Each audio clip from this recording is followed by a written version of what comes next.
자, 이 쉬는 시간에 질문이 나왔어서 혹시 똑같은 의문을 갖고 계신 분들이 있을 것 같아서 제가 좀 설명드릴게요. 지금 어떤 질문이었냐면, 바울은 자기를 얘기할 때 나는 히브리인 중에 히브리인이요. 베냐민 층이다. 그랬는데 저는 말씀드리기를 바울은 헬라계 유대인이다.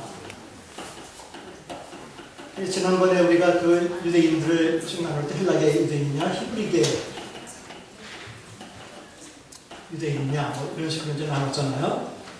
그래서 거기서 좀 그 혼란이 있다고 말씀을 하신 것 같아요. 그래서 이거 좀 설명을 드릴게요. 바울이 자기를 히브리인 중에 히브리인이다. 베냐민 지파다. 이거는 말 그대로 혈통을 얘기하는 거예요. 혈통. 가문을 볼 때 필요해요. 자, 헬라계 유대인이라고 하면 이거 뭘 가지고 구분하는 거냐면 여러분들 여기서 혼동을 했던 것 같아요. 태어난 장소, 산 장소와 출생 장소와 언어. 살고 있는 장소는 히브리계 유대인은 팔레스틴 지역, 즉 예루살렘과 유대 중심으로 팔레스타인, 그러니까 예루살렘과 유대입니다. 여기서 태어나서 언어는 아람어를 하는 이 사람들을 히브리계 유대인이라고 해요. 혈통은 또 상관없어요. 혈통은 그냥 유대인의 피만 이어받았으면 되는 거예요. 그러면 헬라계 유대인들은 이 이외의 장소에서 태어나서, 그렇죠? 아람어를 말하지 못하고 주로 헬라어를, 그 당시에는 거의 헬라어를 썼으니까 헬라어를 말하는 유대인들을 가리켜요. 그럼 바울은 이 둘 중에 어디에 해당되느냐? 바울은 너무 당연히 사실은 여기에요. 헬라어를 언어로 사용했고 빌리비아 다수에서 태어났어요. 자기가 자신을 히브리인 중에 히브리인이라고 하는 표현은 자기는 정통 혈통으로 볼 때 유대인이라는 얘기지. 그래서 여기서 조금 이렇게 히브리인이라는 표현을 사람이 써서 그래서 조금 더 오해가 됐던 것 같아요. 그래서 제가 더 확실하게 어떻게 지금 아까 설명을 드렸냐면 나는 한국인 중에 한국인이다 이런 거죠. 그래서 한국에서 태어나서 대한민국에서 태어나서 한국어를 쓴다. 이런 한국인이 있고 혈통으로 볼 때는 부모가 다 한국인이라서 한국인인데 미국에서 태어나서 영어를 쓰는 겁니다. 하지만 혈통으로는 한국인인 사람이 있죠. 그렇죠? 한국인이라고 말할 수 있죠. 똑같은 그런 것처럼 언어를 뭐로 사용했느냐, 혈통은 히브리인이지만 그거에 의해서 나눠지는 겁니다. 그래서 이건 헬라계 유대인. 사실은 스테반이 그랬던 것처럼 빌립이 그랬던 것처럼 바울이 헬라계 유대인이기 때문에 더 이방 선교에 대해서 더 그런 사명을 더 많이 가질 수도 있었고 더 잘할 수도 있었고 여러 가지 그런 열려 있을 수 있었고 그렇게 많았을 겁니다. 자, 그럼 데살로니가전서로 들어가서 이제 한번 봅시다. 자, 왜 로마서부터 안 합니까? 아시죠? 데살로니가전서부터 하는 이유를. 네? 네, 바울 서신 중에서 아마 이게 제일 먼저 쓰였다라고 생각되기 때문에 데살로니가전서부터 합니다. 시기는 50에서 51년 고린도에서 지금 쓰였다고 보고, 이 데살로니가 교회를 전도하고 바울이 데살로니가서를 쓰게 된 상황 같은 것들은 사도행전을 잘 참고해 보시면 사실은 쭉 나옵니다. 사도행전 17장에 보시면 쭉 나옵니다.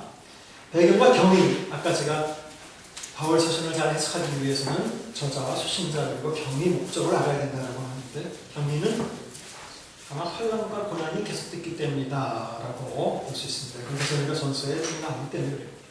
사도행전을 보시면 거기 나오고 바울은 데살로니가 사역 시에 일종의 적대감으로 인해 그곳을 떠나야 했다. 바울이 급하게 데살로니가를 떠났어요. 빌립보에서 먼저 전도하고 그 다음에 데살로니가로 갔죠. 떠났어요. 그러한 적대감은 바울의 메시지가 위험한 것이라는 생각에서 나온 것으로 보이며 유대인이든지 헬라인이든지 모두 그런 마음을 보인 것으로 보입니다. 바울이 떠난 후에도 51조 데살로니가 그리스도인들은 계속적으로 핍박을 받았으며 그 시대 교인들이 다 핍박받았어요. 바울은 계속되는 혼란 가운데 있는 그들을 굳건히 서도록 위로하며 격려. 이 부분에 줄을 쳐주세요. 굳건히 서도록 위로하며 격려. 이게 편지를 쓴 목적이라고 볼 수 있어요. 어떻게 하느냐? 데살로니가서를 읽어보면 이제 우리가 읽어보게 될 텐데 이 굳건히 서고 서라는 표현이나 위로하고 격려한다는 표현이 하나. 그러기 위해서 보낸 겁니다. 위로하고 격려하고 굳건하게 하기 위해서. 이를 위해 바울은 먼저 과거에 자신이 전했던 말씀을 상기시키고 그 말씀이 지금도 역장을 강조하며 바울과 그들의 종업 관계를 칭찬한다. 이 칭찬부터 나와요. 칭찬받았던 교회들이 그렇게 많지 않은데 특히 데살로니가 교회와 아까 말씀드린 대로 빌립보 이 교회들은 칭찬을 받았어요. 바울에게 칭찬을 많이 받았습니다. 이 초기에 바울이 전도했던 그 교회들이죠.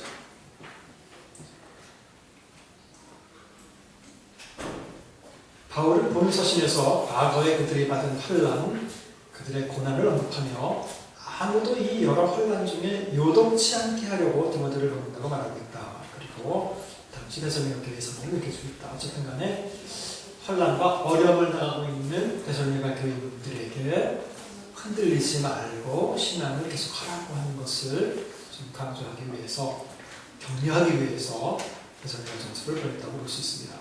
두 번째, 유일하게 데살로니가전서에 나타나고 있는 그 교인들의 어떤 문제라고 한다면 다 칭찬받을 만한 것인데 약간의 문제가 있어요. 심각하다고 볼 수는 없지만 죽은 자들에 대한 슬픔입니다. 이것은 잘 보시면 됩니다.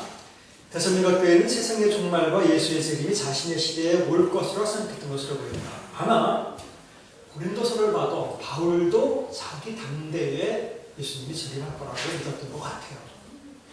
때가 단축해졌다 이런 표현을 쓰고 종말이 곧 가까이 왔다는 그 느낌을 바울도 갖게 합니다.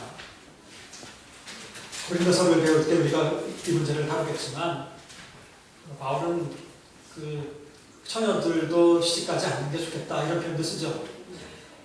근데 잘 읽어보면 이제 뒤에 바울은 종말이 곧 올 거라는 생각이 있었기 때문에 그런 거예요. 언제 사람 만나서 사람 만나자 안 그래도 몇 년이 걸리고 뭐 예수님 곧 오실 건데 언제 그럴 시간이 있느냐 뭐 이런 느낌이 있어요. 고린도서한테 다시 하죠. 어쨌든 바울도 그랬고 지금 AD 50년, 51년이면 예수님 돌아가신 지 한 20년 정도 된 상황이에요. 그러니까 예수님 돌아가시고 나서 오래된 상황이 아니기 때문에, 아주 많이 오래된 상황이 아니기 때문에 아직까지도 이 사람들은 예수님이 곧 오실 거다 이런 느낌을 가지고 살았던 것 같아요.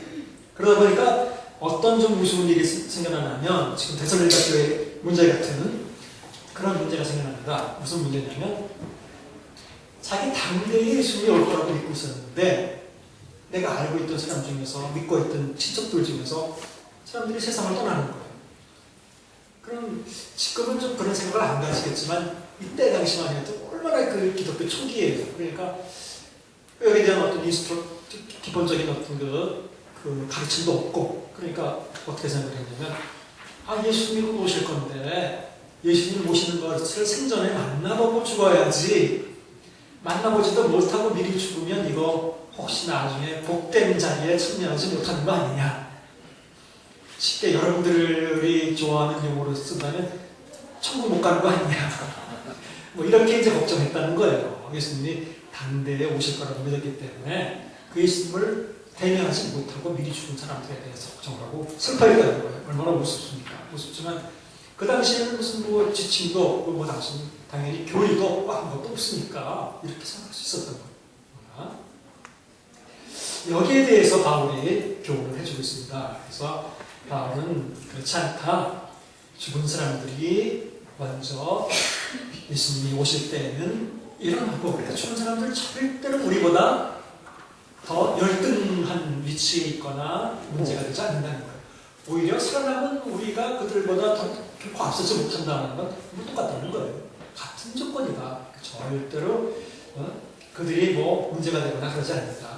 먼저 공적으로 끌어올려져 그리고 나서 그리스도인들도 공적으로 끌어올려져서 모두 항상 주와 함께 있을 거니까 슬퍼하지 않도록 위로하라고 권면합니다. 그래서 이 문제가 중요한 문제였던 거고, 그 다음에 세 번째, 이 문제는 명확하게 드러나지는 않지만 그래도 드러나고 있어요. 이건 사실은 데살로니가 후서의 문제입니다.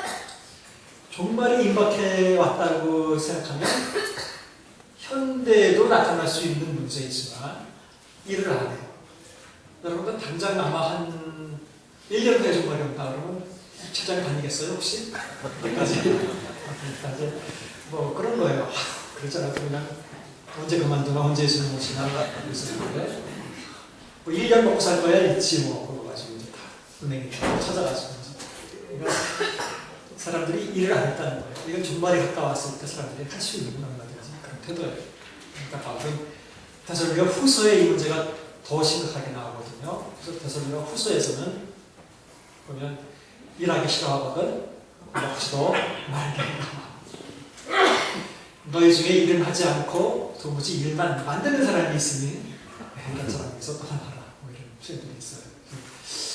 좀 어떻게 보면 우습지만 이 두 가지 문제들이 다 우습지만 얼마든지 가능한 종말이 곧 온다라고 생각했다고 한다면 얼마든지 가능한 문제들이에요. 이런 거에 대해서 바울이 교훈을 하고 있습니다. 그래서 데살로니가 전서 그러면 또 다른 것보다 이렇게 종말이 금방 올 거라고 생각했는데 사람들이 막 초간다 주위의 친척들 중에 이런 사람들에서 걱정한 게 이제 문제였었고 아주 심각한 문제는 아니죠. 그 다음에 그래서 사람들이 게을러져서 일 안 하는 사람들이 좀 생겼다. 이런 게 문제입니다. 그런 문제들을 다루고 있습니다. 이제 내용을 보도록 하죠. 구절의 내용. 서로 이제 성경을 펴셔서 같이 보면서 데살로니가전서 자, 서론 여러분 성경도 이렇게 조그만 제목들이 남아있죠. 인사 이런 식으로 인사 바울과 실바나와 디모데는 하나님 아버지와 주 예수 그리스도 안에 데살로니가 교회에 편지하는 일은 잘 글씨로 되어 있죠. 여러분 성경도 네, 그 다음에 은혜와 평강이 너희에게 있을지어다가 작은 글씨로 되어 있죠. 네, 그 작은 글씨로 되어 있는 거는 원래 성경에는 없지만 말을 편하게 부드럽게 만들기 위해서 집어넣는 거예요. 근데 이거 안 집어넣어도 되는 거예요. 사실은 여러분들 편지 쓸 때 겉봉투에 또는 누가 누구에게 그거예요. 바로 바울과 실로아와 디모데 이게 from이에요. from을 안 썼지만 그럼 to는 누구야? 이건 데살로니가 교인이에요.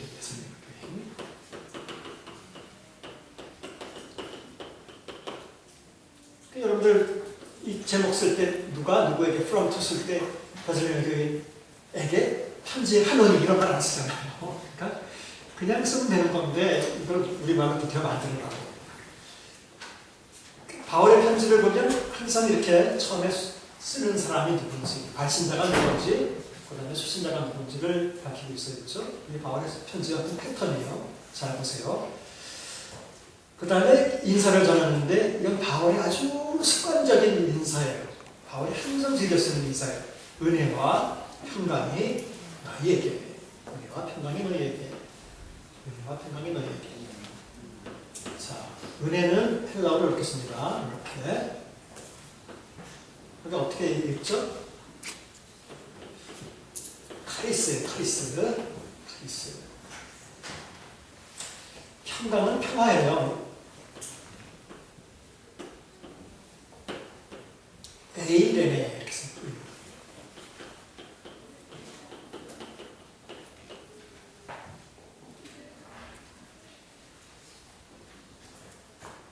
자, 이 카리스에다가 카리스 이렇게 카리스 이렇게 쓰면 카리스마가 돼요.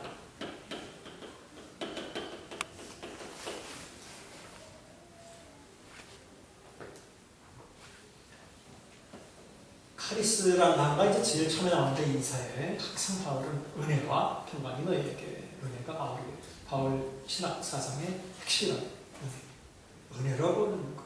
은혜. 바울처럼 예수 믿는 사람들을 핍박하던 사람이 예수를 전바로 돌아가는 사람이 된 게 하나님의 은혜. 은혜죠. 선물이 은혜. 혹시 카리스마가 무슨 뜻인지 아세요?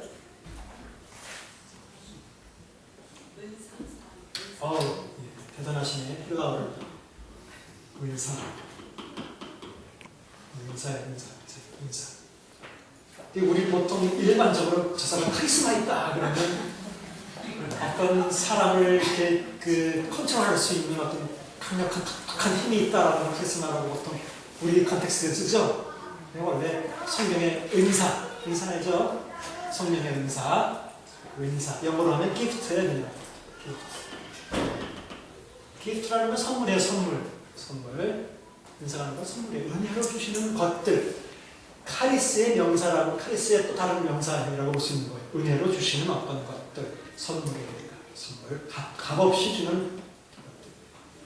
그래서 원래 헬라어로 카리스마는 은사예요. 에이리에는 평화예요, 평화인데 이거를 히브리어로 쓰면 이렇게 쓰고, 자, 히브리어는 이렇게 쓴다고 말씀드렸죠. 읽는 거는 이거를 아주 여러분들 읽으면 잘 알아요. 샬롬이에요. 샬롬. 그래서 바울이 이 인사에서 에이린을 하는 거는 그러니까 히브리인들의 보통 아주 중요한 인사예요. 샬롬. 은혜. 자기의 삶을 대표할 수 있는, 자기의 신학을 대표할 수 있는 자기가 제일 좋아하는 어떻게 보면 단어 은혜. 그다음에 샬롬. 샬롬을 평화라고 번역하느냐? 샬롬을 평화라고 번역하니까 참 그거 가지고는 다 커버가 안 돼요. 샬롬의 의미가. 샬롬의 원래 의미는 완전함, 온전함, 건강으로나 정신적으로나 여러 가지 삶에 있어서 꽉 찬 거, 완전한 거 이런 것들을 의미한다는 거예요. 그러니까 쉽게 이런 모든 게 다 잘 만나서 잘 되어 있는 그 상태를 샬롬이라고 단순히 그냥 싸우지 않고 평화롭고 이런 것이거든요. 그래서 이 에이레나로 표현한 것은 아마 히브리인의 샬롬이라는 인사를 표현했을 가능성이 제일 많다고 볼 수 있죠. 이게 바울이 하는 일상적인 이게 인사예요.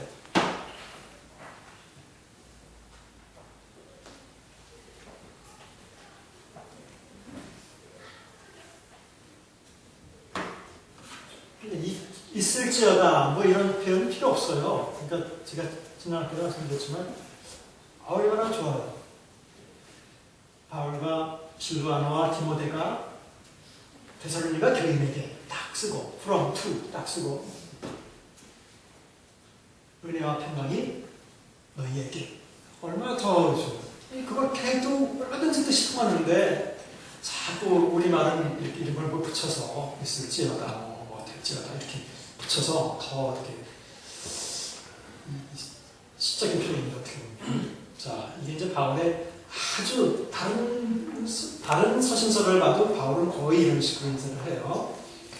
그 다음에 인사가 끝나면 바울이 그 다음에 하는 것은 보통 칭찬할 게 있으면 칭찬을 하는 게 보통이에요. 바로 이제 칭찬을 합니다. 2절 우리가 너희 모두를 인하여 항상 함께 감사하며 기도할 때 너희를 기억하는 아주 유명한 절입니다. 그 다음에 너희 믿음의 역사와 사랑의 수고와 우리 주 예수 그리스도에 대한 소망의 인내를 우리 하나님 아버지 앞에서 끊임없이 기억하는 이 세 가지를 너희 생각할 때마다 이런 걸 가졌다는 게 얼마나 귀한지 우리가 기억을 한다. 그런데 사랑의 수고와 믿음의 행위 이것은 여러분들이 그 교재 53쪽을 가면 다시 중요한 주제 하면서 또 다뤄요. 53쪽 좀 외워보세요. 흘러가라.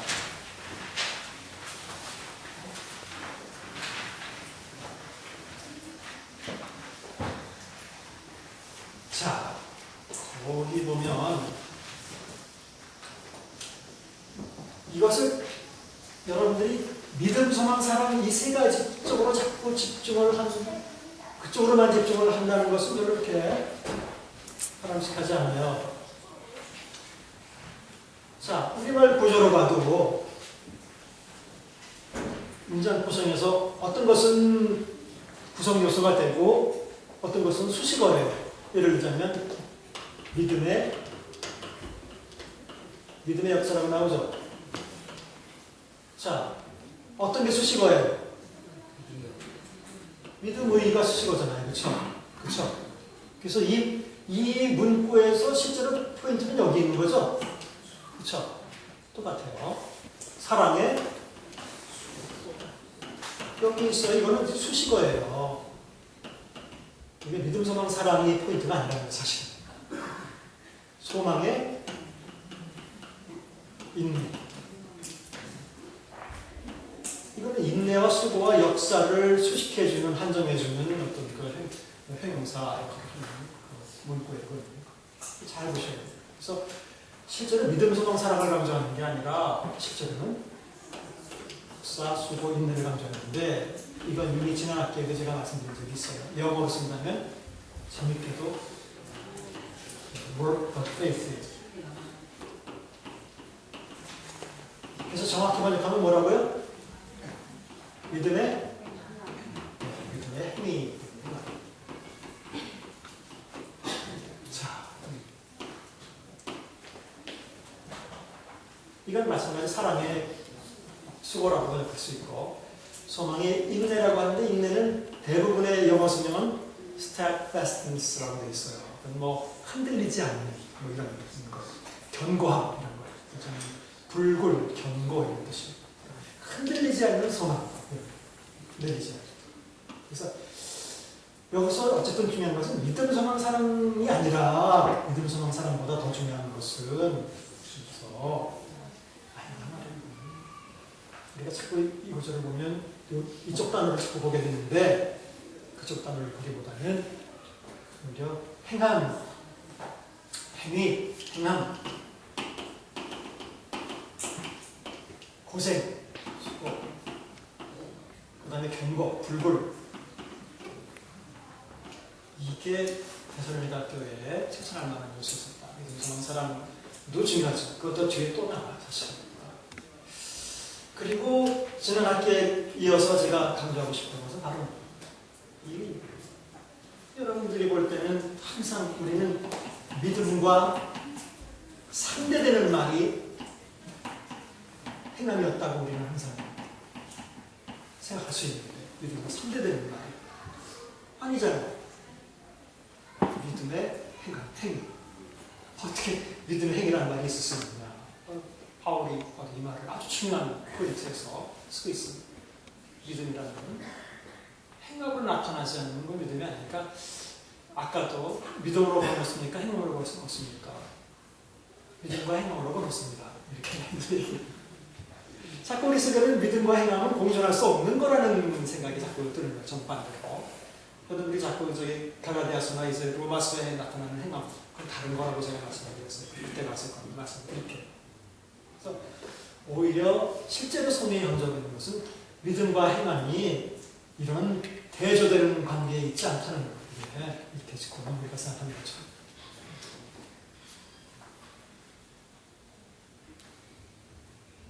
행함 없는 믿음은 그 자체가 불과하다. 믿음 없는 행함이라는 건 또 잘못하면 자기의가 되는 거죠. 그렇죠? 그러니까 이 두 가지가 함께 가야 정상인 거다. 믿음의 행위라고. 이걸 번역을 믿음의 역사로 번역하니까 전혀 다른 그 이야기가 들려요. 이건 전적으로 우리가 행함 할 때 쓰는 단어예요. 에르곤이라는 단어는 거기 나오는 헬라어 에르곤은 행함이라는 단어를 다른 말을 쓸 때 쓰는 단어가 일, 행함.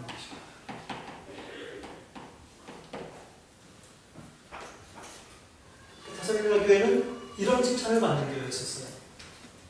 믿음에 행함이 있는 교회. 믿음만 있는 교회가 아니라 행함만 있는 교회도 아니고. 사랑이라는 것은 당연히 수고라는 말은 고생이 따르죠. 그냥 뭐 감정만 있는 사랑이 아니죠. 고생까지 다 해서. 그 다음에 정말 흔들리지 않고 그냥 미래에 대한 막연한 희망이 아니라 하나님 와도 흔들리지 않고 가지고 있던 희망, 소망 그런 것들이 있었다는 어쨌든 믿음, 소망, 사랑에만 중점을 둘 게 아니라 이것처럼 행함, 또 수고, 고생, 또 견고함 이렇게 볼 수 있어야 됩니다. 자, 그래서 그 사람들에 대한 칭찬이 이제 좀 나오고 그 다음에 6절 또 너희는 많은 환난 가운데 성령의 주를 본받는 자가 되었고, 10절 그러므로 너희가 마게도니아와 아가야에 있는 모든 믿는 자의 본이 되었느니라. 그런 것은 모델이라고 소위 모델, 신앙의 모델이 되었다. 우리 롤 모델이라는 말을 많이 하는데 그 당시에 그 지역 전체에서 모델이 되었다. 근데 문맥을 잘 보세요. 어떤 면에서 모델이 되었냐는 거예요. 뭐가 모델이에요? 그럼 우리와 주를 본받은 것은 뭘 본받은, 뭐예요? 그 내용이 뭐예요? 그렇죠. 환난 가운데 성령의 기쁨으로 말씀을 받아. 이게 바울을 본받은 일이고, 그것은 곧 모든 사람들에게 또 본이 되는 어떤 모델이 되는 것입니다. 선생님께도 환난 가운데서도 이렇게 믿음의 행위와 사랑의 수고와 소망의 인내를 갖출 수 있었다는 것이 환난이라고 하는 컨텍스트를 전했습니다. 그래서 8절 주의 말씀이 너희에게 마게도니아 아가야에 들릴 뿐만 아니라 하나님을 향하는 너희 믿음의 소문이란 말은 그 원어에는 없어요. 너희 믿음이 처에 퍼졌으므로 우리는 아무 말할 것이 없고 이렇게 칭찬을 받은 교회입니다. 아무것도 말할 게 없다라는 거예요. 그들은 원래 우상 숭배하는 사람이었지만 돌아왔다는 거죠. 그래서 보시면 좀 더 넘어가 보죠. 자, 바울은 자기네가 얼마나 그들을 사랑하는지가 이제 쭉 나와요. 8절 우리가 이같이 너희를 사모하여 하나님의 복음뿐 아니라 우리의 목숨까지도 너희에게 주기를 기뻐하는 너희가 우리의 사랑하는 자들이라. 목숨까지도 기뻐했어요. 그런데 형제들아 우리의 수고와 애쓴 것을 너희가 기억하리니, 그러니까 너희가 기억하고 있다라는 표현일 수도 있고 기억하라는 명령일 수도 있어요. 헬라어로는 똑같아요. 명령이나 직설법이나 똑같아요. 너희 아무에게도 폐를 끼치지 아니하려고 밤낮으로 일하면서 너희에게 하나님의 복음을 전하노라. 이것을 말하는 이유는 이제 데살로니가 후서에서도 나오는데 자기를 본받으라는 일을 많이 해요. 이렇게 다른 사람에게 짐이 되지 않기 위해서, 폐를 끼치지 않기 위해서 낮에는 일하고 뭐 밤에는 복음 전하고 그런 게 아니라 밤낮으로 그것도 수고하면서 애써 수고하면서 이랬다고 바울은 이렇게 얘기를 해요. 그래서 바울은 일을 하면서 이렇게 전도를 했던 사람이다. 사실은 어떤 제가 여러분들에게 드리는 어떤 이야기들은 이 일반 교회가 아니라 그냥 신학교라고 하는 컨텍스트에서 할 수 있는 얘기가 참 많은데, 저는 가능하면 제 제자들에게도 가능하면 이렇게 바울처럼 자기가 자기 삶을 위한 어떤 그 생계를 위한 소위 경제적인 활동을 할 수 있다면 그런 것을 하면서 목회를 하는 것도 좋겠다고 저는 권하는 편이에요. 그것은 바울의 마음을 본다면. 근데 바울은 사실은 처자식이 없었죠. 자기 혼자니까 사실 이런 것이 가능하기도 했어요. 또 바울은 기술이 있었죠. 어쨌든 천막 잡는 것도 기술이잖아요. 아무나 할 수 있는 기술이 있었는데, 현대에는 신학생들이나 이런 사람들은 막상 그렇게 해도 나가도 할 수 있는 게 없어요. 실제로 없잖아요. 정말 그 막노동 이외에는 정말 할 수 있는 게 없어요. 막노동도 힘들죠. 공부만 하는 사람이 그 막노동도 사실은 기술이죠. 그것도 기술하는 사람은 힘든 것이죠. 그래서 현실적으로는 굉장히 좀 어려운 그 문제인데, 어쨌든 좀 그렇게 직접적인 일을 하지 않더라고 하더라도 어쨌든 자기 삶을, 생계를 위한 가장 기본적인 그 경제적인 활동, 또 다른 방법을 통해서 하든지 간에 그런 것이 있는 상황에서 목회를 하는 것이 좋겠다. 할 수 없으면 그것도 잘못된 건 아니지만 가능하다면 그런 표현을 씁니다. 그 이유는 두 가지예요. 제가 말씀드리는 그 이유. 첫 번째는 바로 바울의 이런 마음에서 나온 것이고, 두 번째 사실은 어떻게 보면 그것이 더 현실적으로 더 중요하다고 보는데, 목회하는 목사 스스로가 교인들이나 교회에 어떻게 보면 내이지 않기 위해서 그러는 거예요. 컨트롤을 받지 않기 위해서 그러는 거예요. 즉 또 다른 표현을 쓴다면 더 소신껏 목회하게 하기 위해서 그런 거예요. 그리고 저자들에게 항상 교인들이 뭐 먹을 거 김치 같은 거 갖다 주고 그러면 감사하다고 받으라고 하지만 차를 한 대 팍 사줬다. 그건 절대 받으면 안 된다. 왜냐하면 그걸 받는 순간 잘못하면 노예가 되는 거예요. 이제는 그 다음에는 집사님이 서줬으면 그 집사님이 와서 뭐 이렇게 합시다 그러면 그거 거절하기가 참 그렇지 않기 위해서. 그러니까 여러분들도 혹시 목사님에게 차 사드리려면 그래서 그렇게 사드리면 안 돼요. 어떤 한 개인의 이름을 가지고 사드리면 안 되고 만약 하시더라도 모르게 하셔야 되고 교회가 이렇게 뭐 하게 한다면 좀 뭐 다를 수 있죠. 어쨌든 저는 이제 뭐 이렇게 하는 사람 입장에서 그런 걸 하는 거예요. 그러니까 저분을 목회를 잘하게 하려면 그런 것도 교인들이 참 조심해 줘야 되는 거예요. 이것 때문에 목사님이 조금이라도 목회하는데 지장이 없게 하기 위해서 그런 걸 잘 해야 돼요. 어쨌든 저는 그래서 목회자 입장에서 볼 때 그냥 자기가 경제적으로 교회에 전적으로 의지하지 않는 그런 게 굉장히 좋겠다. 사실은 우리 담임 목사님도 그런 볼 수 있죠. 사모님이 계속 그 경제생활을 하셨기 때문에. 그리고 제가 대강 주위에 아는 사람들을 봐도 그렇게 전적으로 교회의 재정에 이렇게 의지하지 않는 목사님들이 훨씬 더 목회도 자유롭게 하고 또 소신껏 하고 그런 걸 많이 봤어요. 어쨌든 그걸 잘 도와주는 것도 그런 그 몫이에요. 또 이런 걸 통신도들한테 또 가르치면 또 그래요. 자, 성경에 바울은 일하면 자기가 일하면서 전도하고 있는데 목사 당신도 그러면 가서 교회 의지하지 말고 그건 다른 거 그렇지 않나요? 성경에 이제 읽어보시면 또 가르치는 자에게 좋은 것으로 함께 하라는 말씀도 있고 바울은 자기가 그런 소명을 받았고 그런 사명을 가지고 있고 또 혼자이고 그렇게 할 수 있다고 생각했기 때문에 하는 거예요. 바울은 자기 처가가 그렇기 때문에 그런 것이지 모든 목회자가 그런다고 생각하지 않고 오히려 바울은 곡식을 터는 소에게 많이 씌우지 말라고 얘기했고 그런 것이 너무 당연한 거라고 구약적으로도 그렇고 그러니까 목회자가 실제로 교회에서 피해를 받고 생활하는 건 너무 당연한 거라고 얘기하고 있어요.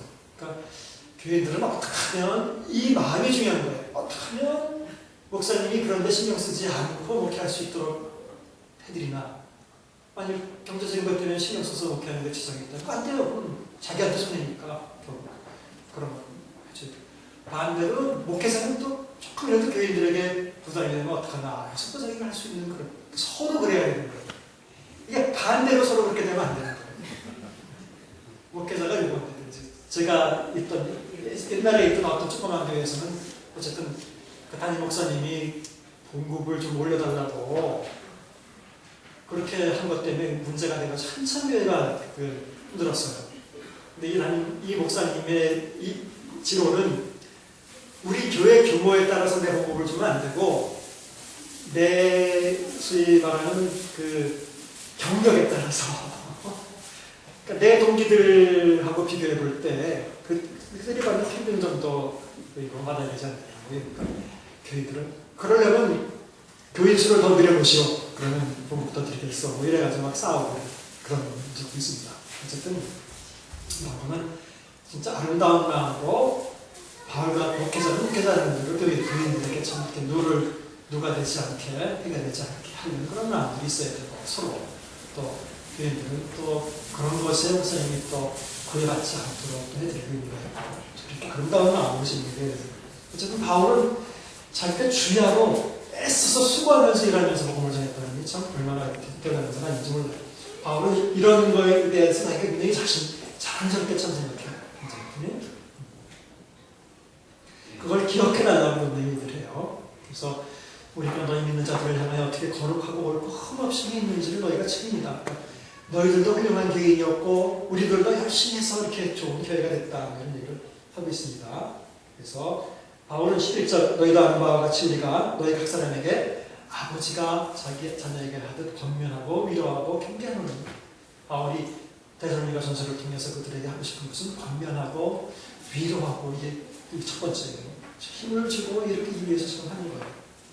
그래서 어떻게 하고 싶으냐면 너희를 부르사 자기 나라와 영광에 이르게 하시는 하나님께 합당하게 어떻게 하려 하니라 행하려 하니라. 말이나 하나님께 합당하게 행하는 사람이 될 수 있도록 바울이 지금 권면하고 있다. 제가 아까 목회적 실천적 목적이라고 했죠. 그리고 행함이 중요하다. 우리 바울 쓰신 볼 때 뭐 믿음 이쪽으로 아닙니다. 믿음의 행위. 자, 그러면서 이제 그들이 다 고난과 같은 얘기를 쭉 하고 있고, 쭉 보시고, 그냥 넘어가고, 그냥 쭉 넘어가보죠. 4장 11절. 보시면 4장 11절. 또 너에게 명한 같이 조용히 자기 일을 하고 너의 손으로 일하기를 힘쓰라. 이는 외인에 대하여 단정히 행하고 또 아무 비판이 없게 하려 합니다.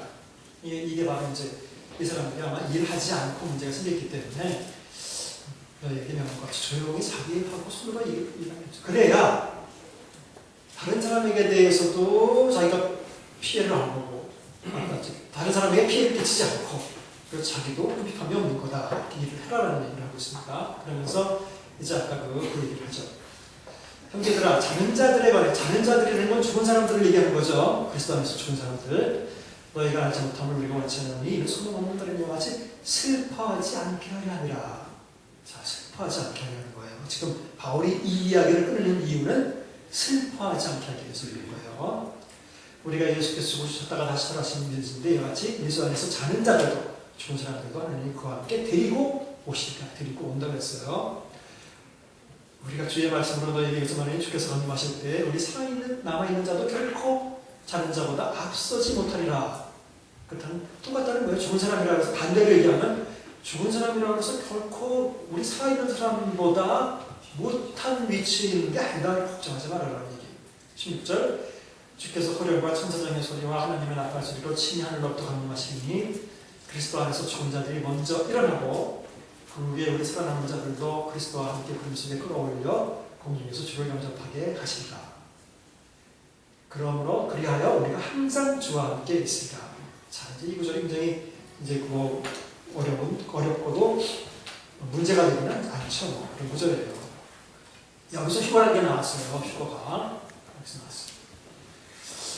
사실은 휴거라는 단어는 영어로는 뭐 랩치라고 하는데 이 단어 자체는 성경에 없어요. 그렇죠? 이 단어는 안 나와요, 성경에. 그냥 단지 이 구절에서 보면 우린 살아남은 자도 공중에 끌어올려 그냥 이 구절이 있을 뿐이에요. 딱 한 구절. 성경 전체에서 끌어올린다 그랬는데 이제 더 그 영어식으로 하면 영어는 snatch. 잡아친다. 이런 게 이제 더 잡아간다.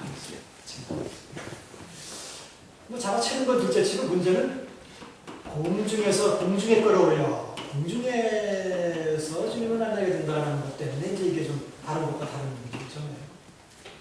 예수님 재림은 보통 우리가 다른 구절을 읽어보시면 지상으로 예수님 내려오시는 거 아니에요. 그렇죠? 그러다 보니까 이제 사람들이 이런 구절 때문에 이건 휴거고 이건 공중재림이고 나중에 그거는 지상재림이다. 이런 식으로 문제가 있는 건데 이렇게 어려워요.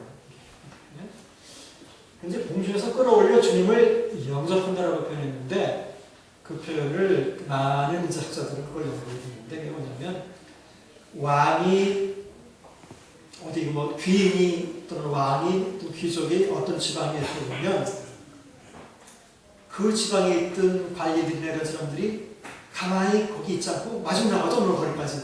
그렇죠? 그래서 마중 나가서 환영하면서 같이 들어오죠. 그런 때서 어떤 단어라고 보통은 그 얘기를 해요. 그러니까 공중이라고 해봤자 잘 보시면 구름이라는 표현을 쓸 때 대기권이라는 말이에요. 대기권. 저기 어디까지 뭐 안 보이는 데까지 끌어올리는 게 아니라 보이는 그 구름 속에 이런 표현이 써있잖아요. 그 얘기는 공중에 끌어올려서 여기서 소위 아까 말씀드린 그대로 영접하러 나가는 거예요. 영접하러 나가는 거예요. 아까 보면 그 앞에 전에 있던 구절에 보면 주 안에서 사는 자들을 데리고 오시리라 그랬죠. 데리고 오시리라. 그렇죠? 그러니까 오시는 예수님을 구름 속에서 마중하러 나가서 아마 다 같이 내려오는 그런 것을 의미하는 게 좀 분위기적으로 맞다는 거예요. 언어를 볼 때.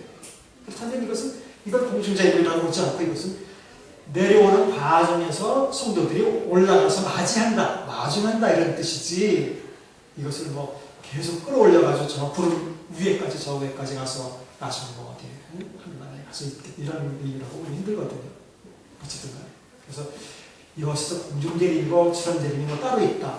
이런 식으로 이중으로 말하는 건 좀 어렵다. 또 아니 그리스도 안에서 죽은 사람이 예수님 재림 못 보고 죽었으니까 이게 어떻게 되나 이 정도로 그 시대는 적어도 AD 51년경에 그 정도로 종말에 대한 이해가 사람들이 없었다는 거예요.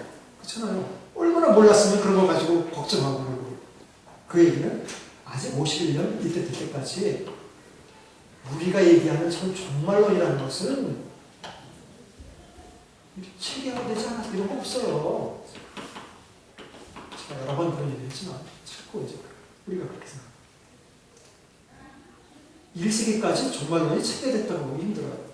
가장 좀 그냥 길게 얘기하는 게 요한계시록이에요. 요한계시록에 있는 내용과 또 복음서에 예수님께서 하신 내용과 이렇게 비교해보면 말이 언어도 좀 많이 다르고 말도 많이 좀 달라요. 이거 어떻게 할 것이고. 죄송하지만 아직까지도 요한계시록 쓸 때까지도 체계화된 게 없어요. 요한은 요한 입장에서 계시받은 대로 쓴 것이고 바울은 그 당시에 바울이 이해한 대로 쓴 것이고 죄송하지만 그렇게 기록한 거라고 볼 수 있는 거예요. 그러니까 현대인들이 타임테이블을 만들잖아요. 이렇게 가지고 뭐 전삼면반 휴거 있고 전삼면반 뭐 후삼면반 해가지고 그다음에 뭐 있고 이렇게 나가는 거잖아요. 이런 거는 현대인들에게나 가는 것이지 죄송하지. 1세기 때 살던 오히려 기독교인들에게는 그런 것이 하는 게 아니에요. 그리고 중요한 것은 그 사람들은 이런 거 타임테이블 만든 사람들은 아마 하나도 없었을 거예요. 시대에. 또 때와 시기는 너야 알바 아니라고 성경이 여러 번 얘기하고 있기 때문에 그런 거에 대해서 관심도 없었을 거예요. 단순히. 그래서 현대인들이 그다음에 휴거라는 책이 그냥 어느 시점에 나와가지고 그냥 뭐 완전히 베스트셀러가 되어버렸는데 죄송하지만 그건 그냥 소설이라고 생각하시면 돼요. 소설이다. 두렵다, 무섭다. 그래서 언젠가도 말씀드렸지만 갑자기 낮잠을 자고 일어났는데 이상하게 오늘은 조용하다. 밖에 차 소리가 들리면 빨리 문 팍 열어요. 나만 빼놓고 다 올라간 거 아닌가. 그런 어떤 오히려 그 사이드 이펙트가 안 좋은 것들도 굉장히 많아요. 또 감정적으로. 그런데 잘 보세요. 바울은 지금 이 이야기를 사람들에게 겁주기 위해서 하고 있느냐? 호랑이. 원래부터 아까도 왜 그런 얘기를 하는지 나왔지만 자, 일단 13절 아까 읽은 구절에서도 성공하는 사람은 슬퍼하지 않게 하려고 이렇게 이 말을 쓰고 있는 것이고 중요한 것은 사실 포인트가 그게 아니에요.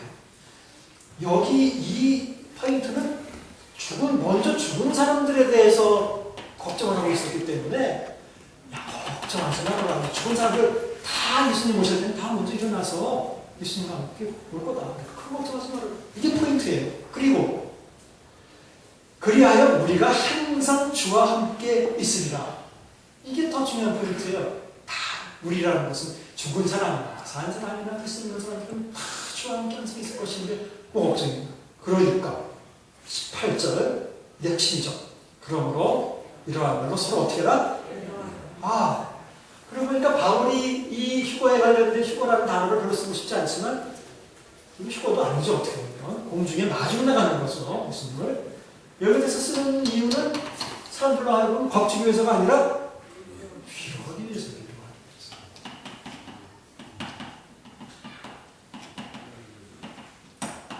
그러고 안도의 한숨을 내시고 걱정하는 게 아니라 위로받으라는 얘기예요. 위로받으라는 얘기예요. 근데 휴거라는 책이 주는 우리에게 효과는 별로 그렇지 않잖아요. 그거 먹고 안도의 한숨을 내시고 위로하는 사람보다는 더 긴장하고 걱정하고 이런 게만 많잖아요. 이런 면에서는 다르다는 거니까 지금 바울이 쓴 의도하거나 잘 보시면 어쨌든 종말론은 정말론뿐 아니라 다른 교리도 그렇지만 이렇게 어떤 구절에 한 구절에 있는 거 가지고 절대로 있을 수 없다. 이런 제가 여러 번 얘기했어요. 더더군다나 여기서는 휴거란 단어조차 쓰지 않는다. 그 다음에 공중에 끌어올린다는 게 완전히 공중으로 데리고 가서 이제 거기서 산다는 이런 의미가 아니라 아마도 이것은 공중에 올라가서 마중하게 된다라는 그런 의미가 더 강하다. 이런 여러 가지. 그 다음에 바울이 이것을 쓴 그 의도는 사람들을 위로하다 말이야. 슬퍼하지 않고. 그 다음에 각 성경에 나온 이 종말에 관련된 이야기를 막 논리적으로 막 종합하고 억지로 막 짜맞춘다 그래서 이것이 어떤 그 하나의 체계화된 것으로 절대로 나올 수 없다는 각각 다른 의도에서 다른 관점에서 종말론을 쓰고 있기 때문에 그러니까 일반적으로 보통 사람들이 보는 책을 보면 막 마태복음에 있는 구절 한 구절 갖다 놓고 요한계시록에 있는 거 갖다 놓고 막 섞어가지고 테이블을 만드는데 그런 거 믿지 마세요. 그리고 중요한 건 그런 거 보고 나서 위로가 됐다, 편안해졌다. 그러면 되는 거예요. 하지만 그게 아니잖아요. 그러니까 그런 거 믿지 마세요. 이런 종류의 소설이 너무 많이 히트를 했어요. 그렇죠? 너무 많이 나왔어요. 그런 걸 안 보는 게 좋아요.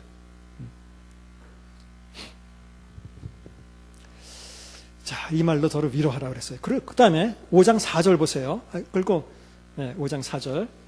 형제들아 너희는 어둠에 있지 아니하매 그날이 도둑같이 너희에게 임하지 바울은 계속 희망을 줘요. 도둑같이 임한다는 표현을 쓰지 않고 우리는 다 그리스도인이고 따라서 낮에 속한 사람들이니까 도둑같이 너희들에게는 임하지 못한다라고 얘기를 해요. 그러니까 그런 거에 대해서 걱정하지 말라는 거예요. 그러니까 자꾸 하나님이 우리에게 주신 영은 두려워하는 영이 아니죠. 그러니까 사람 위협해서 예수 믿게 하는 건 참 나쁜 거예요. 그리고 그런 것도 제가 언제 말씀드렸죠. 야, 지옥불이 얼마나 뜨거운지 아느냐. 뭐 3천 몇백 도인데 그렇게 위협해서 그렇게 해서 예수 믿는 늘 그 사람은 평생 신앙생활이 잘못하면 지옥불 면하기 위한 신앙밖에 안 돼요. 그러니까 그렇게 신앙생활을 하면 안 돼요. 더 소망과 위로와 희망을 가지고 신앙생활을 할 수 있어야 되는 것이지 위협해서 신앙생활을 하는 게 아니에요. 자, 쭉 이제 권면이 이제 많이 나오고 아까 제가 말씀드린 대로 12절, 5장 12절 형제들아 우리가 너희에게 구하노니 너희 가운데 수고하고 주 안에서 너희들을 다스리며 권하는 자들을 너희가 알고 그의 역사로 말미암아 사랑 안에서 가장 귀히 여기며 그 다음에 너희끼리 화목하라는 얘기는 아까 말씀드린 대로 여러분들을 위해서 교회에서 수고하고 다스리고 권하는 사람들을 정말 귀하게 여기고 그렇게 알아주고 그래야 됩니다. 바울은 자기를 가리켜서 한 말은 아니에요. 바울은 지금 멀리 떨어져서 편지하고 있는 상황이잖아요. 그러니까 지금 데살로니가 교회에서 그들을 이렇게 이끌고 있는 또 그들을 위해서 수고하고 있는 사람들을 알아주라는 얘기예요. 그 다음에 우리가 너무 잘 알고 있는 항상 기뻐하라, 쉬지 말고 기도하라, 범사에 감사하라. 중요한 것은 그 다음 구절에 사실은 이것이 그리스도 예수 안에서 너희를 향하신 하나님의 뜻이니라. 명확하게 하나님의 뜻이. 제가 이건 언젠가 여기서 강조한 적이 있죠. 우리는 자꾸 하나님의 뜻, 알지도 못할 하나님의 뜻을 알기 위해서 얼마나 많이 기도도 하고 막 애쓰고 또 착각도 하고 그럽니까? 조금 하면 하나님의 뜻이고. 그리고 어떤 경우는 일반적으로는 뭐가 잘 되면 하나님의 뜻이라고 생각해요. 근데 바울은 선교하면서 잘 된 적이 없어요. 죄송하지만. 항상 핍박을 받았어요. 바울은 거꾸로 생각했을 거예요. 바울은 핍박이 없으면 이게 하나님의 뜻이 아닌가 이렇게 생각했을 거예요. 어쩌면. 왜냐하면 처음부터 너는 이방을 위해 택한 나의 그릇이다. 네가 마땅히 당연히 얼마나 많은 고난을 받아야 될지 내가 보이리라. 그랬는데 고난이 없으면 이상하다. 이거 내가 잘못하고 있는 거 아닌가? 그렇게 생각했을지도 몰라요. 그러니까 우리는 하여튼 살면서 여러 가지 부분에 있어서 하나님의 뜻 그러는데 제가 그렇게 말씀드리죠. 알지도 못하고 또 그런 데 대한 하나님의 뜻이 있는지도 모르고 확인도 못할 하나님의 뜻에 대해서 괜히 시간 들여서 막 고생하지 말고 성경이 명백하게 제시하고 있는 하나님의 뜻이나 우리가 잘 따릅시다. 뭐가 명백하게 제시하고 있는 하나님의 뜻이냐? 그 중에 한 가지가 여기 이것이 하나님의 뜻이다라고 얘기하잖아요. 그건 단순한 거예요. 항상 기뻐하고 쉬지 말고 기도하고 범사에 감사해라. 항상 감사해라. 이게 하나님의 뜻이다 말이에요. 자, 데살로니가 후서에서는 쭉 데살로니가 후서의 문제는 금방 할게요. 5분 내에 할게요.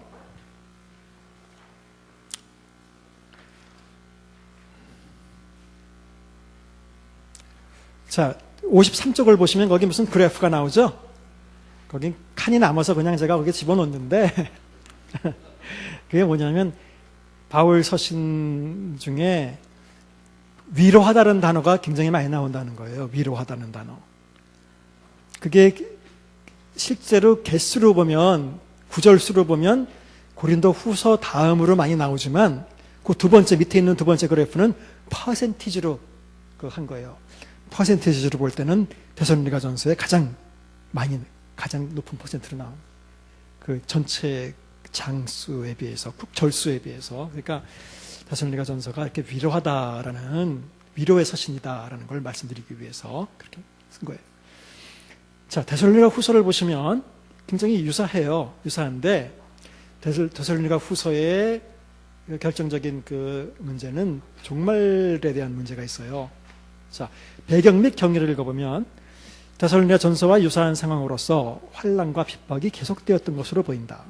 또한 영어로, 말로, 편지를 근거로 주의 날이 이미 이르렀다는 신앙이 생겨서 생각이 쉽게 흔들리거나 두려워하는 현상이 있었다. 이게 실제로 나오거든요. 자, 데살로니가후서 2장 보시면 2장 1절 찾아보시면 형제들아 우리가 너희에게 구하는 것은 우리 주 예수 그리스도의 강림하심과, 이 강림이라는 단어가 이 데살로니가서에 많이 나오는데 헬라어로는 강림이라는 단어가 거기 써 있어요. 여러분 교재에 있어요. 파루시아라고 그래요. 이거는 우리가 신학생들을 또는 신학 공부하는 사람들은 그냥 유명한 단어라서 그냥 파루시아라고 그냥 써요. 음역해서 예수님의 재림을 가리키는 말입니다. 강림. 재림에 대해서 우리가 그 앞에 모임에 관련해서 영어로나, 이 얘기는 뭐냐면 내가 영적으로 계시를 받았는데 야, 주님의 날이 이미 임했다. 말세가 이미 임했다. 예수님이 오셨다. 이렇게 얘기했다는 거예요. 또는 말로나, 또는 우리에게 받았다는 편지로나. 재밌죠? 바울은 그런 편지 보낸 적이 없는데 야, 바울이 편지 보냈는데 거기 읽어보니까 주님의 날이 이미 임했다 그러더라. 이런 식으로 사람들이 사람을 미혹하고 다녔다는 거예요. 예? 주의 날이 이르렀다고 해서 쉽게 그것 때문에 마음이 흔들리거나 또 두려워하거나 하지 말아야 한다는 것이다. 누가 어떻게 하여도 너희가 미혹되지 말라. 미혹되지 말라. 배도하는 일이 있고 불법의 사람 곧 멸망의 아들이 나타나기 전에는 그 날이 이르지 않을 것이다. 이렇게 얘기해요. 즉, 자, 이게 지금 예수님 돌아가신 지 얼마 안 된 상황이고 그렇기 때문에 아직까지도 예수님 주의 날이 곧 온다, 또는 예수님이 곧 금방 재림하신다, 이런 이제 이야기들이 많이 왔다 갔다 했는데 실제로 사람들 중에서는 그렇게 내가 영으로 계시를 받으니까 이미 예수님이 재림했다 그러더라. 또는 바울이 편지를 보냈는데 예수님 재림, 이것 때문에 문제가 생겼다는 거예요. 마음이 흔들흔들하고 이제 그랬더니 바울이 뭐라 그러냐면 걱정하지 말아라. 마음 동요하지 말아라 말이야. 왜냐하면 반드시 아까 너희는 낮에 속하였기 때문에 도적같이 임하지 않는다 그랬죠. 배도하는 일이 있어야 된다. 쉽게 얘기하자면 불법의 사람, 멸망의 사람, 불법의 사람이 있어야 된다. 즉 적그리스도가 먼저 나타나야 되는 거니까 아직 근데 적그리스도가 안 나타났으니까 그건 아니다 말이에요. 그래서 쭉 그런 얘기를 하고 있어요. 현재는 적그리스도가 나타나지 않은 시기였었고 그것이 막혀져 있는데 적그리스도가 나타나야 그 다음에 일이 이루어지고 그러는 거니까 아니다는 거예요. 분명히 걱정하지 말라는 거예요. 그래서 15절 그러므로 형제들아 굳건하게 서서, 굳세게 서라는 것은 데살로니가 전서나 후서나 다 동일하죠. 말로나 우리의 편지로 가르침을 받은 전통을 지키라. 그 전통을 지키라. 전통이라고 그랬는데 전통이라는 거는 우리말의 문맥에서 뉘앙스는 좀 오랜 세월을 거쳐서 이렇게 관습으로 이루어진 어떤 걸 전통이라고 그러는데 여기서 말하는 전통은 그게 아니라 전해받은 가르침을 얘기하는 거예요. 전해받은 가르침을 전통이라고 그런 거예요. 그래서 야, 그런 거 신경 쓰지 말고 구석에 서서 흔들리지 말고 그냥 어떻게 살아야 되는지 그 삶이나 똑바로 살라 그런 얘기예요. 그다음에 17절도 너희 마음을 위로하시고, 이런 위로한 단어가 굉장히 많이 나와요. 모든 선한 일과 말에 굳건하게 하시기를 원하노라. 그다음에 3장 3절 주는 미쁘사 너희를 굳건하게 하시고, 흔들리지 말라는 거예요. 그런 얘기들에 지금도 얼마나 이 종말 때문에 막 흔들흔들 합니까? 흔들리지 말라는 거예요. 4절 너희는, 너희에 대하여는 우리가 명한 것을 너희가 행하고 있고 지금 또 앞으로 행할 줄을 우리 안에, 주 안에서 확신하노라. 행함 계속 나오죠. 자, 그 다음에 6절 드디어 이제 또 더 구체적으로 형제들아 우리 주 예수 그리스도의 이름으로 너희를 명하노니 게으르게 행하고 우리 안에서 받은 가르침대로 행하지 않는 모든 형제에서 떠나라. 너희가 어떻게 우리를 본받아야 할지를 스스로 아는데 너희 가운데 우리는 무질서하게 행하지 않았다. 누구에게서든지 음식을 값없이 먹지 않고 오직 수고하고 애써 주야로 일함은 너희 아무에게도 폐를 끼치지 아니하리 합니다. 이것은 우리에게 권리가 없는 게 아니라 오직 스스로 너희에게 본을 보여 우리를 본받게 하려 합니다. 그러면서 우리가 너희와 함께 있을 때에 너희에게 명하기를 누구든지 일하기 싫어하거든 먹지도 말게 하라 하였더니 우리가 들은즉 너희 가운데 게으르게 행하여 도무지 일하지 아니하고 일만 만드는 자들이 있다 하니 이런 자들에게 우리가 명하고 주 예수 그리스도 안에서 권하기를 조용히 일하여 자기 음식을 먹으라 하노라. 이렇게 이제 얘기를 하죠. 결국 이것은 뭐 이렇게 하는 이유는 아까 주의 날이 임했다 하니까 어떤 사람들은 또 곧 올 거라고 하니까 일을 안 했다는 거예요. 그래서 바울은 일하라는 거예요. 자, 이게 굉장히 중요한 이제 교훈인데, 이게 바울 스스로도 예수님이 곧 올 거라고 믿었거든요. 그러면 내일 종말이 오더라도 바울의 입장에서 바울의 생각을 가지고 우리가 현대말로 옮긴다면 내일 종말이 오더라도 나는 오늘 바로 그거예요. 바울은 바로 그렇게 사는 거예요. 바울이 사람들에게 종말이 곧 올 거라고 생각했던 사람들에게 권한 것 중에 중요한 것은 그냥 평상시처럼 일상일에 충실하게 행하라 그거예요. 이게 굉장히 중요한 거예요. 우리는 예수님이 종말이 곧 가까이 왔다 그러면 꼭 뭔가 특이한 새로운 또 어떤 별다른 독특한 일들을 해야 된다고 생각할 수도 있어요. 밤의 성계처럼 다들 모여서 뭔가 뭘 해야 되고 일을 안 하고 뭘 해야 되고 뭘 특별하게 더 준비해야 되고. 바울은 왜 그렇게 생각하지 않았어요. 바울은 당대에 그리스도가 온다고 생각했음에도 불구하고 평소에처럼 그냥 일상일에 충실하게 행하라는 게 바울의 어떤 교훈이었어요. 정말 중요한 거예요. 성경이 이렇게 명백하게 이런 문제에 대해서 얘기하고 있는데 왜 성경하고 다르게 나가고 있는지 모르겠어요. 정말로 저는. 그래서 오히려 일상일을 충실하게 행하는 거야말로 임박한 종말을 잘 대비하는 방법이다.